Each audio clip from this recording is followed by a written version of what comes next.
Imagine building a house only for someone else to move in and lock you out. That's what happened to many of these educators. They laid the foundation for modern education and civil rights, only to have their legacies covered up. Wait until you hear about the man who taught MLK nonviolence, but whose name is almost completely unknown. 1. Carter G. Woodson. Many people have heard of Black History Month. It's a huge, important part of February every year, but what many people don't know is the incredible story of the man who created it, Carter G. Woodson. And the thing nobody tells you is why he had to create it in the first place. It was an act of protest. You see, Woodson was a brilliant historian. We're talking about a man who was the son of former slaves and worked in coal mines to pay for his education. He didn't just go to college. He earned a master's degree from the University of Chicago and then became the second Black man ever to get a PhD from Harvard University right after W.E.B. Du Bois. With a resume like that, you'd think the academic world would be begging for his work. But not all things are what they seem. When Woodson presented his research, his life's work, the mainstream academic journals and publishing houses all told him the same thing: no. They said there was no such thing as Black history. They claimed there was nothing worth studying. He was silenced by the very institutions he had worked so hard to join. They essentially told a Harvard-educated doctor that his people's history was worthless. But here's the kicker. Woodson didn't back down. If the system wouldn't publish his work, he would build his own system. He founded the Association for the Study of Negro Life and History. Then he started his own academic journal, and on top of that, he created his own publishing company, the Associated Publishers. He was forced to do the work of an entire industry all by himself. He started Negro History Week in 1926, which later grew into Black History Month. He chose February to honor the birthdays of Abraham Lincoln and Frederick Douglass. What many overlooked is that this was not just a celebration, it was a weapon. It was a way to force the history that had been silenced into the schools that refused to teach it. The father of Black history was a man who was locked out of the house of history, so he built his own much stronger house right next door. Woodson had to fight the system from the outside, but the next educator on our list tried to change things from the very highest levels of government, and still found her most important work almost completely buried. 2. Mary McLeod Bethune. If you've heard of Mary McLeod Bethune, you probably know her as a civil rights icon. She was a close friend of Eleanor Roosevelt and an advisor to President Franklin D. Roosevelt. She was so powerful that she was known as the First Lady of the Struggle. But here's the thing nobody tells you. Her political fame completely overshadowed her true lifelong passion. She was, first and foremost, one of the most important educators of the 20th century, and the story of how she started is, to put it mildly, a wow factor. In 1904, Bethune moved to Daytona Beach, Florida, with a dream. She had almost no money, just $1.50 in her pocket. That's it. She found a rundown little cabin, and with her young son, she built benches and desks out of discarded crates. She made ink from elderberries. She started a school for young Black girls with just 5 students. This tiny school, built from literal garbage, grew. It became the Daytona Normal and Industrial Institute. Bethune was a powerhouse fundraiser, and she eventually merged her school with a nearby men's college. Today, it's known as Bethune-Cookman University, a huge, important, and fully accredited university. She built it from nothing. But here's where the silencing comes in. As her political power grew in Washington, D.C., her identity as a groundbreaking educator began to fade. People saw her as a political activist, the head of the Black cabinet who advised FDR on issues facing African Americans. This was vital work, but it wasn't her whole story. Her educational philosophy was radical. She believed in educating the whole student, not just their mind, but their hands and their heart. She fought for girls to learn science and math, not just home economics. She was a pioneer of a hands-on vocational and classical education hybrid. But history books tend to remember her as just an advisor, her role as a woman who founded a university with less than $2 and revolutionized education. That part often gets treated like a footnote. Her political work, while amazing, inadvertently silenced her legacy as a master educator. Bethune's legacy as an educator was overshadowed by her work in politics. But our next educator faced an even tougher battle. She was silenced for over 100 years simply because she was a black woman with ideas the world was not ready for. 3. Anna Julia Cooper. This story is one of the most stunning examples of a brilliant mind being silenced by time. You may not know the name Anna Julia Cooper, but you absolutely should. Born into slavery in 1858, Cooper had a thirst for knowledge that was unstoppable. She fought just to be allowed to take classes meant for boys. She went on to get her bachelor's and master's degrees from Oberlin College. Then, at the age of 66, she did something truly incredible. She completed her doctoral dissertation at the Sorbonne in Paris, France. She wrote it in French. She became the 4th African-American woman in history to earn a Doctor of Philosophy degree. Her life's work was centered on one big idea, that the progress of black women was the truest measure of progress for the entire nation. In 1892, she published her most famous book, A Voice from the South. This book was revolutionary. Today we call her ideas intersectionality, the idea that race, gender, and class are all connected. But back then, this was a completely new concept. She was arguing for the rights and dignity of black women at a time when both the feminist movement and the black civil rights movement were dominated by men and white women who often ignored her. And that's exactly how she was silenced. Her work was just too far ahead of its time. The world was not ready for it. Her book, A Voice from the South, is now considered one of the founding texts of black feminist thought. But for decades, it was largely ignored. It was out of print for most of the 20th century. She spent over 30 years as a high school principal in Washington, D.C., where she fought to get her students, many from poor backgrounds, into top colleges. She was a brilliant hands-on educator, but her deep philosophical work, her groundbreaking ideas about feminism and race, were basically buried. It wasn't until the civil rights and feminist movements of the 1960s and 70s that scholars finally dug up her work and realized she had already said it all almost 100 years earlier. She had the cure, but the world chose to ignore her for a century. Cooper was silenced because her ideas were too complex for her time, but the next educator on our list was silenced for a very different reason: a bitter public feud with another giant of black history. 4. W.E.B. Du Bois. Okay, this one is complicated. How can someone as famous as W.E.B. Du Bois be on a list of silenced people?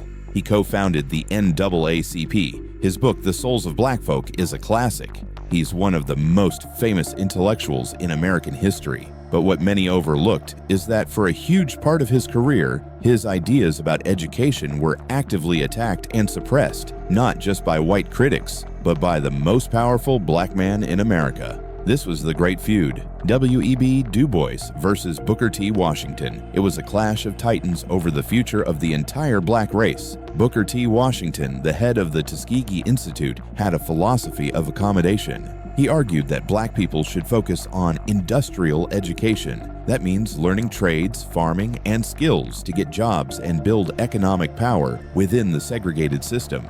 He believed that fighting for political rights and high-level academic education was a mistake, at least for the time being. But Du Bois, he thought this was, to put it mildly, a disaster. He argued that black people needed a talented 10th. This was his idea that the top 10% of black men should get a full classical university education. They should become the doctors, lawyers, thinkers, and leaders who could fight for full civil rights and equality.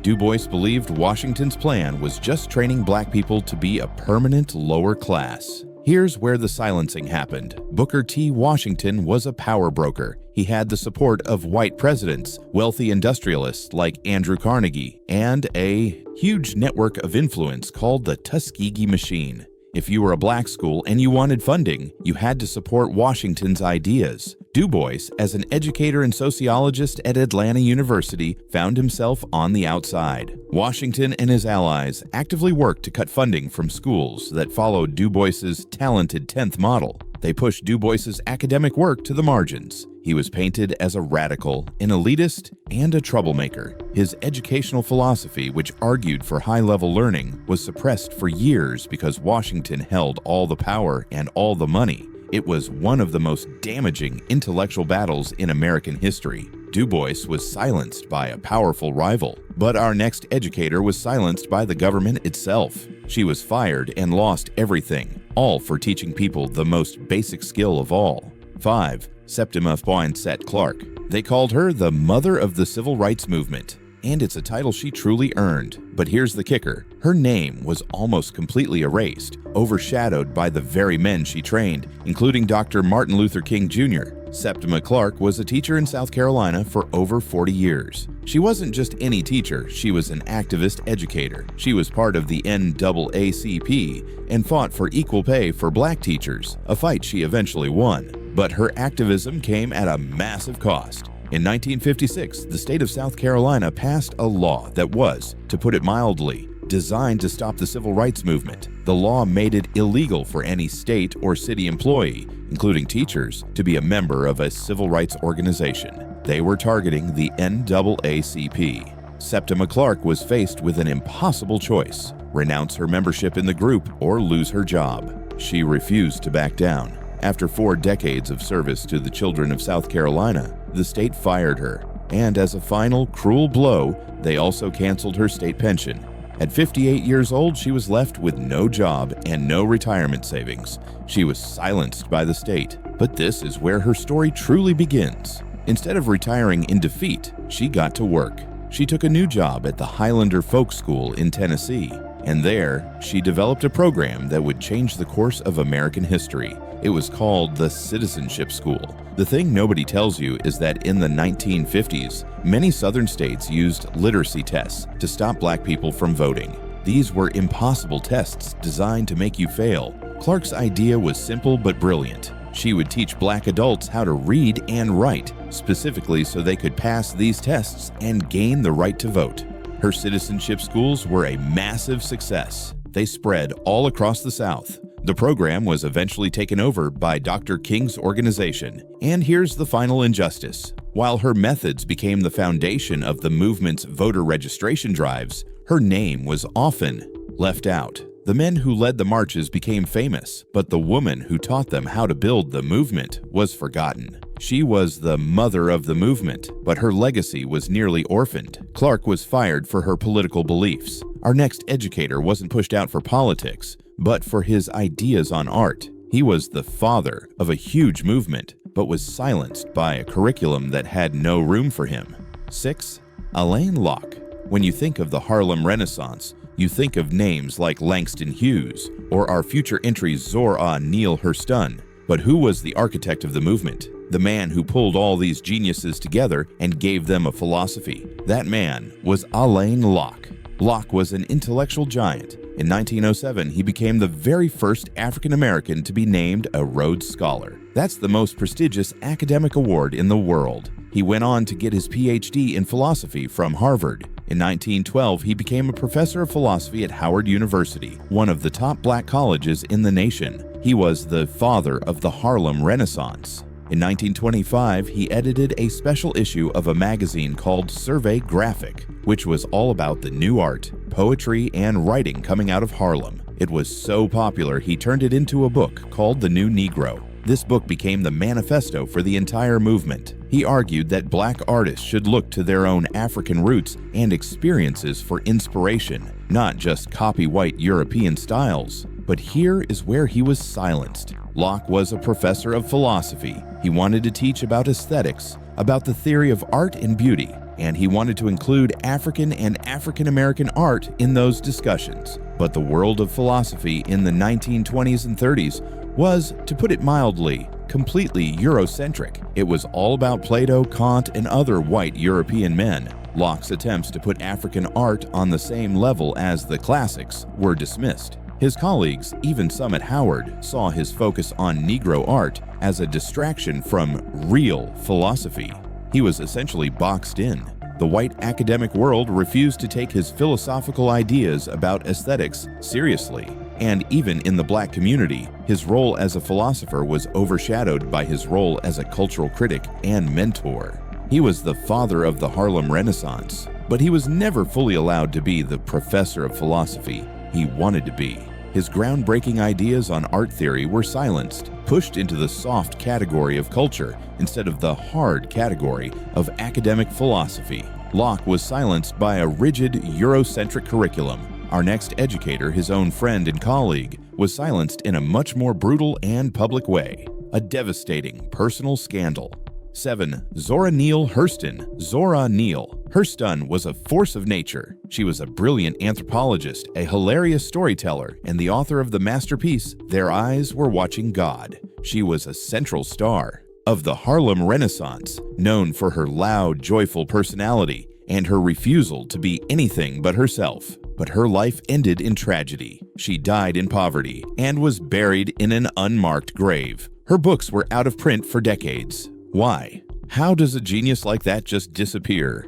She was silenced, and it happened in 2 devastating waves. The first wave came from her patrons. You see, back then, many black artists were funded by wealthy white patrons. Zora's patron was a woman named Charlotte Osgood Mason. Mason was fascinated by what she saw as the primitive and exotic nature of black culture. She gave Zora money to travel the South and collect folklore. But there was a catch. Mason wanted to control Zora's work. She wanted her to focus only on the primitive side of black life. Zora, however, wanted to write complex, human, modern novels about black people's inner lives. Their relationship fell apart. This cost Zora vital funding and support, making it much harder for her to get her most important work, her novels, published and promoted. But the second wave was the one that destroyed her.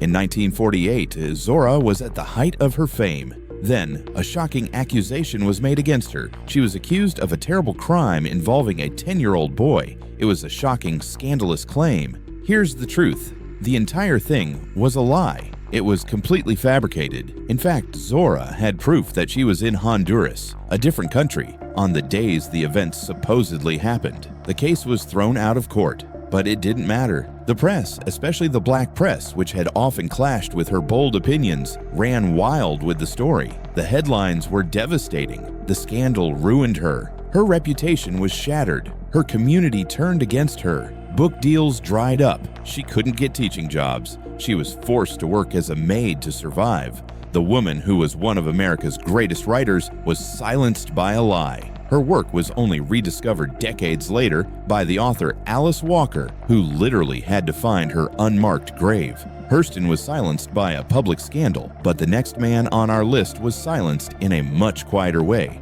His ideas were so good, they were just taken by someone more famous, leaving his own name in the shadows. 8. Howard Thurman. You have definitely heard of Dr. Martin Luther King Jr. You have heard of his philosophy of nonviolent protest. But here's the thing, nobody tells you. That philosophy came from someone else. It came from his teacher, a man named Howard Thurman. Thurman was one of the 20th century's greatest spiritual thinkers. He was a philosopher, a theologian, and for many years, he was the dean of the chapel at Howard University. Later, he co-founded the Church for the Fellowship of All Peoples in San Francisco. This was the first racially integrated, intercultural church in the entire United States. Think about that. In 1944, he was building a church where people of all races could worship together. His most important journey happened in 1936. Thurman led a delegation of African American leaders on a pilgrimage of friendship to India. While there, he spent hours meeting with Mahatma Gandhi. They had deep, long conversations about nonviolence, or satyagraha, as Gandhi called it. Thurman was fascinated. He saw Gandhi's method not just as a political trick, but as a deep spiritual power. He brought these ideas back to America.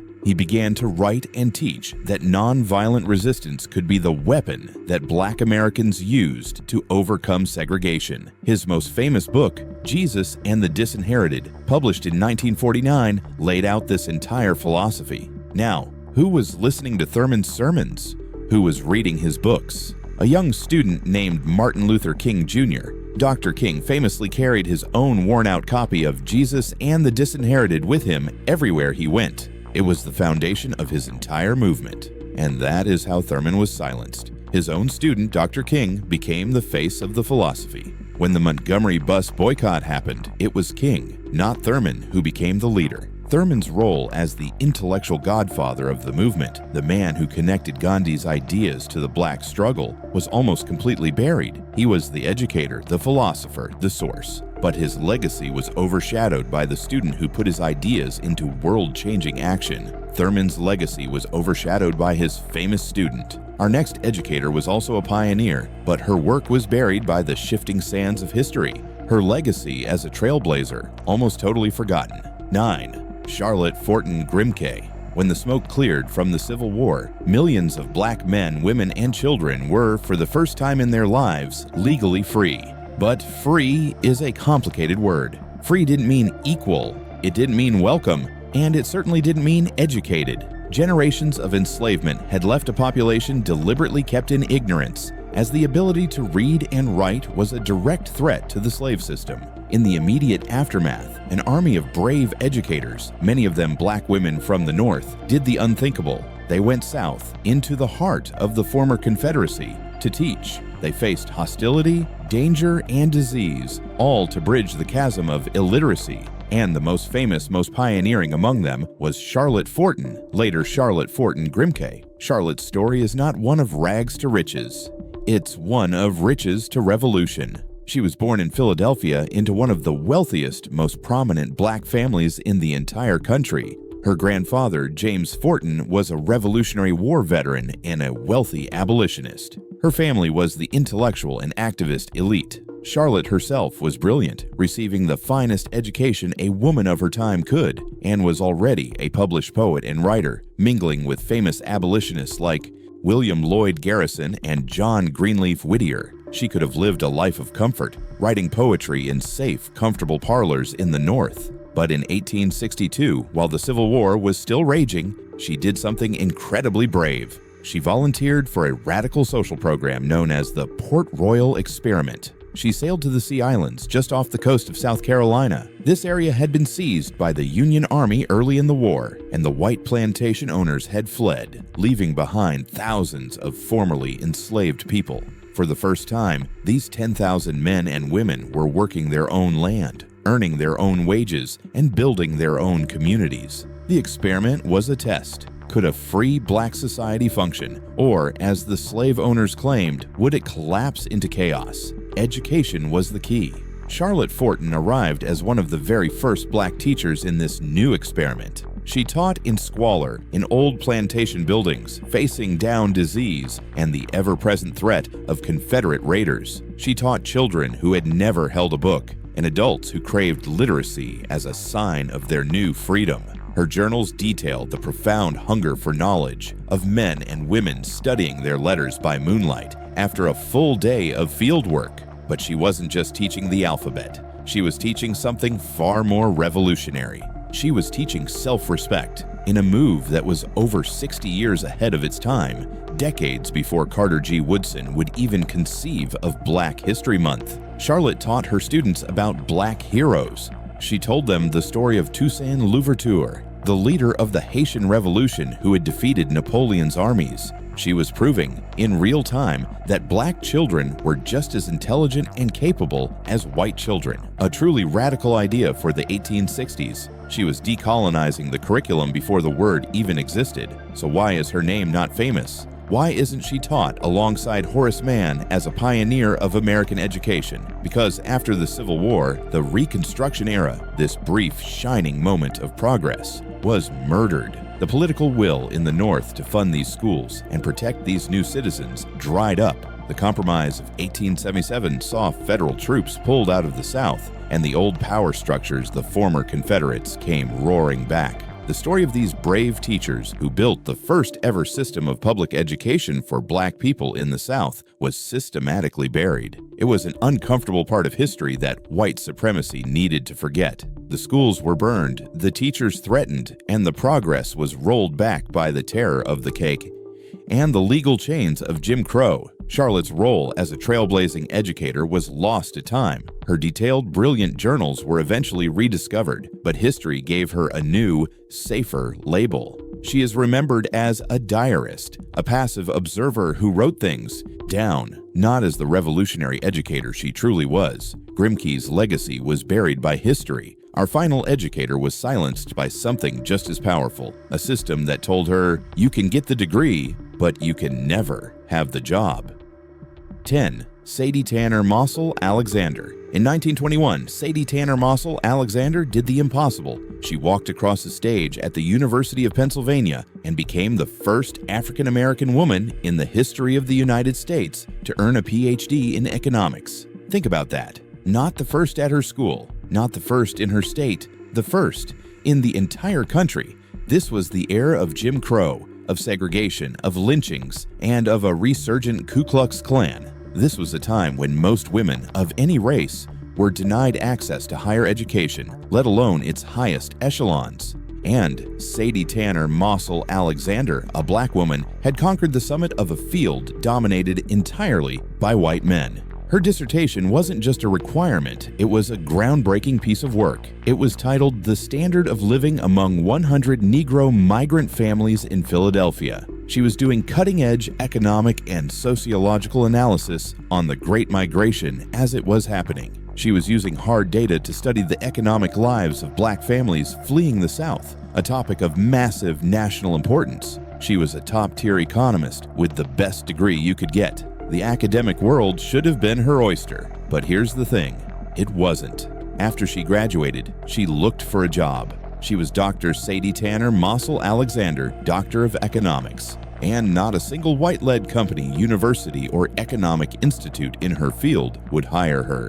Her groundbreaking achievement, her brilliant dissertation, her pioneering status, it meant nothing to them.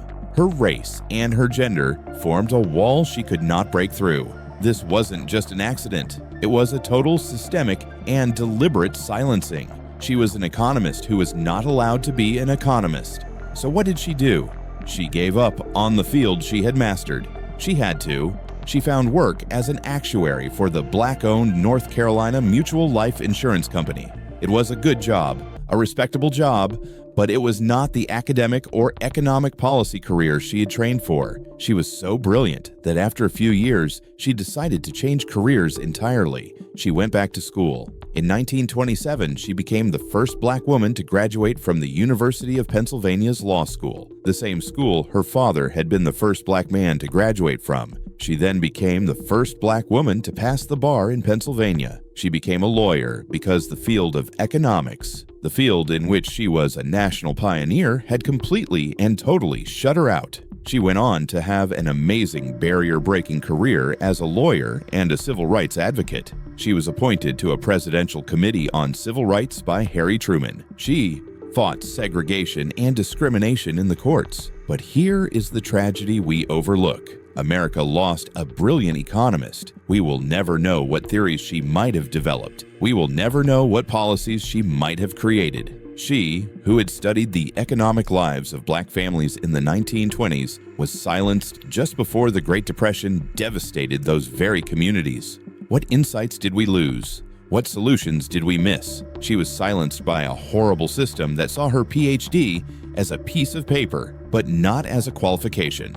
Her family's legacy, full of other amazing firsts, often overshadows her personal painful story of being the first one through the door, only to have it slammed shut right behind her.